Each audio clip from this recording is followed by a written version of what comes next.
Last class में हम लोगों ने डिस्कस किया था कि किस तरीके से इस क्वेश्चन को सॉल्व करना है कि एक सीरीज ऑब्जेक्ट बनाना है जिसमें नंबर ऑफ स्टूडेंट्स हर एक ईच सेक्शन के मेंशन हो, और उसके बाद अगर हम हर स्टूडेंट को 100 रुपये का टिकट सेल करते हैं एज अ सोशल एक्सपेरिमेंट, तो किस तरीके से उसको हम डिस्प्ले करेंगे। तो उसके लिए हम लोगों ने जो कोड लिखा था वो आपके सामने है। हमने क्या किया था कि एक पांडा मेथड इंपोर्ट कराया था, फिर numpy इंपोर्ट कराया था। खैर numpy की इसमें ज़रूरत नहीं है। उसके बाद डी और ए नाम से दो लिस्ट बनाई थी, जिसमें एक में सेक्शंस थे और दूसरे में नंबर ऑफ स्टूडेंट्स मौजूद थे। उसके बाद हमने उसको पी डी डॉट सीरीज़ किया, और ए जो हो गया वो एक तरीके से उसका इंडेक्स यहाँ पे हो गया था, और डी जो हो गया वो उसकी डेटा हो गई। तो इसको अगर हम रन कराते हैं तो उसके बाद यहाँ पर एक चीज़ और है कि हमने जो सिलेक्शन किया है वो 0 से 2 तक किया है, यानी 0 और 1 वाला ही सिलेक्ट होगा, और उसको हम लोग मल्टीप्लाई कर देंगे 100 से। तो यहाँ पर 2300 और 3400 जो आएगा वो हमारा बेसिकली कलेक्शन आएगा उस पर्टिकुलर क्लास का। यही उस क्वेश्चन में कहा गया था। तो ये हम लोगों ने लास्ट क्लास में रन कराया था। अब उसके आगे का सब टॉपिक हमको देखना है कि क्या है। उसके आगे जो टॉपिक है, this is operation on the series object. There are various types of operations on the panda series object in which you modifying the elements of a series object. Simply you can modify the series object for an individual value or a group of value. If you want to modify a group of value, then you just write down start index number colon is stop colon in the gapping in between the numbers. And if you want to change the single index, then just you write down the series object index and the new data value. For example, the OB object 1 is given, and this is the value. And if you want to change the value at the index number 0, ये index number 0 पे हम change करना चाहते हैं 1.85, तो just you write down OB1 big bracket में 0, और वो हम वैल्यू उसको प्रोवाइड करेंगे, यहाँ उसकी वैल्यू चेंज हो जाएगी। तो this is a simple method if you want to change a single value, but if you want to change a group of value, then you just write down OBJ1 2:4, यानी 2 और 3, यानी जो हमारा 2 और 3 index number है, जिसमें हमारी value 24 और ये वाली वैल्यू है, उसकी जगह माइनस 15.75 आ जाएगी। तो इस तरीके से हम यहाँ पे ग्रुप ऑफ वैल्यूज़ को भी चेंज कर सकते हैं। अब जैसा मैंने इंक्रीमेंट वाला आपको बताया था कि 1 5, यानी 1 और 3 पे हमारी जो वैल्यू होगी, देखिए वो दोनों की दोनों वैल्यू चेंज हो गई है, क्योंकि यहाँ पे जो गैपिंग है वो 2 का है। अगर गैपिंग नहीं दिया हुआ है तो बाय डिफॉल्ट जो गैपिंग होगी वो 1 की होगी। तो this is a way through which you can modifying the element of a series object in a single way or in multiple way. And then if you want to rename the index, if you want to rename the indexes, then you just write down the object dot index, and you just you mention the new index array. For example, this is a object 2, and this is the index number, and this is a value, and the data type is float. If you want to change the index values, then index value इससे पहले थी ABCDE. If you want to change the index value, just you write down OB2 dot index, और वहां पर आप जो जितने number of indexes मौजूद हैं उतने नंबर ऑफ वैल्यूज को यहाँ पे मेंशन कर दीजिए। तो वो क्या करेगा, वो पुराने इंडेक्स को नए इंडेक्स से रिप्लेस कर देगा। The size of a new index array must match with the existing index array size. दोनों का साइज मैच करना चाहिए। In the other word, you cannot change the size of a series object by assigning more or less numbers of the index. For example, in a same example, if you have 1 2 3 4 5 indexes, but आप यहाँ पर जो provide कर रहे हैं वो 1 2 3 4 5 6 7 कर रहे हैं, तो यहाँ पर जो होगी वो लेंथ मिसमैच होगी और तुरंत वो एरर दे देगा। इट रिक्वायर्स 5 आर्गूमेंट्स, बट आपने जो वैल्यूज प्रोवाइड की हैं वो 7 की प्रोवाइड की।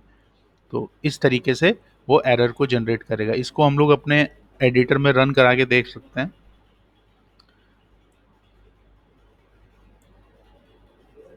अगर आप यहाँ पर सिंपली प्रिंट करते हैं एस को और यहाँ एग्जीक्यूट कराते हैं तो कुछ इस तरीके से डेटा आएगा। But if you want to change, आप ए बी सी डी की जगह कुछ और यहाँ पर लिखना चाहते हैं तो उसके लिए हम लोगों ने जो वहां पर सिंटेक्स लिखा है बिल्कुल उसी सिंटेक्स को हम यहाँ पर मेंशन करेंगे। हमने क्या लिखा था, उस ऑब्जेक्ट का नाम dot index is equal to value. देखिए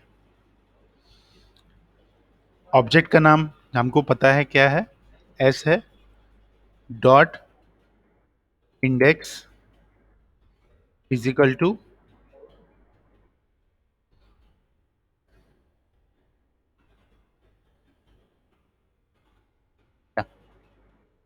ये हमने कर दिया। और उसके बाद हम प्रिंट कर रहे हैं एस को। तो इसका मतलब ये है कि जो जो हमने यहाँ पे पांडा सीरीज बनाई थी जिसमें A B C D index था, अगर आप चेक करना चाहें तो यहाँ प्रिंट करके कर सकते हैं, प्रिंट एस। अब यहाँ पर इंडेक्स चेंज करने से पहले का इंडेक्स और इंडेक्स चेंज करने के बाद का इंडेक्स दोनों दिखाएगा। देखिए पहले इंडेक्स क्या था, ए बी सी डी। अब हम लोगों ने जब वो कमांड रन करा दी तो हमारा इंडेक्स क्या हो गया, 1 2 3 4। तो इस तरीके से आप चेंज कर सकते हैं। लेकिन अगर आपने यहाँ पर ज़्यादा इंडेक्स नंबर प्रोवाइड कर दिए, वहाँ पे मिसमैच हो रहा है तो वो तुरंत वैल्यू एरर दे देगा। तो length mismatch, expected axis has 4 element but the new values have 5 elements. So this is a simple example if you want to rename in series object.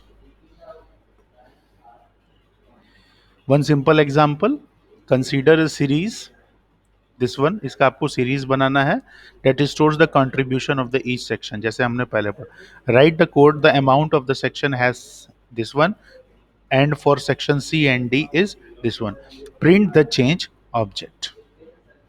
अब देखिए एक्चुअली हुआ क्या है कि यहाँ पे ए के सामने 6700 है लेकिन होना कितना चाहिए, 7600।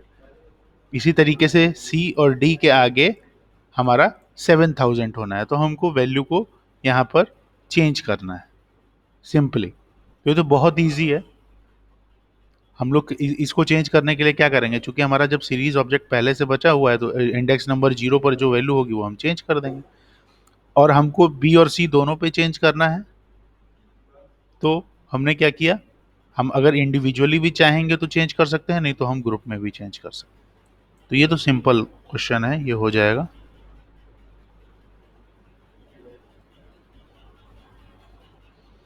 Next, two important methods, head and tail functions. The head and tail function is used to fetch the first n rows from a panda object, and the tail function returns the last n rows from a panda object. The syntax is used in the form of the given syntax, panda object dot head और bracket में n, जितने objects को आप mention करना चाहते हैं। If you do not provide the value of n, इसका मतलब है कि आपने हेड और टेल में दोनों में एम्प्टी आर्गुमेंट्स रखा, कोई वैल्यू प्रोवाइड नहीं की, तो just it extract the first 5 rows and the last 5 rows respectively in the function head and tail. The method is given, object 7 is given and you just write down object 7 dot head। तो उसने शुरू की जो 5 थी उनको extract कर लिया। इसी तरीके से अगर आप 7 करेंगे तो वो 7 वैल्यूज को एक्सट्रैक्ट कर लेगा। और टेल में अगर आपने कोई आर्गुमेंट पास नहीं की तो लास्ट 5 वैल्यूज, अदरवाइज आपने आर्गुमेंट पास कर दी तो उतनी नंबर ऑफ लास्ट वैल्यूज वो रिट्रीव कर लेगा।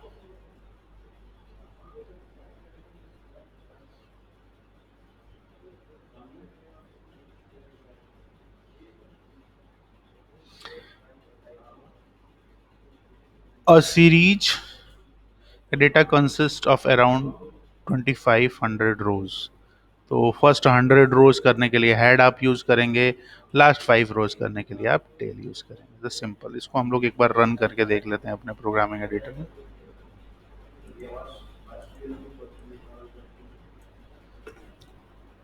अगर हम प्रिंट करते हैं एस डॉट हेड